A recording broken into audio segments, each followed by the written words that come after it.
আমরা পৌঁছে গেছি রূপদিয়া রেলওয়ে স্টেশন।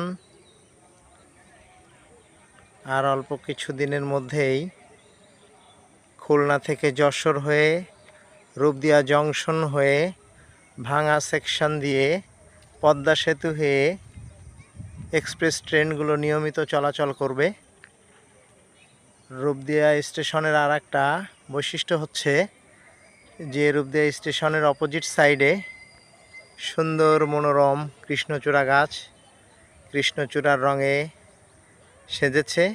তার সাথে রয়েছে সুন্দর মনোরম প্রাকৃতিক উপভোগ্য একটা পরিবেশ।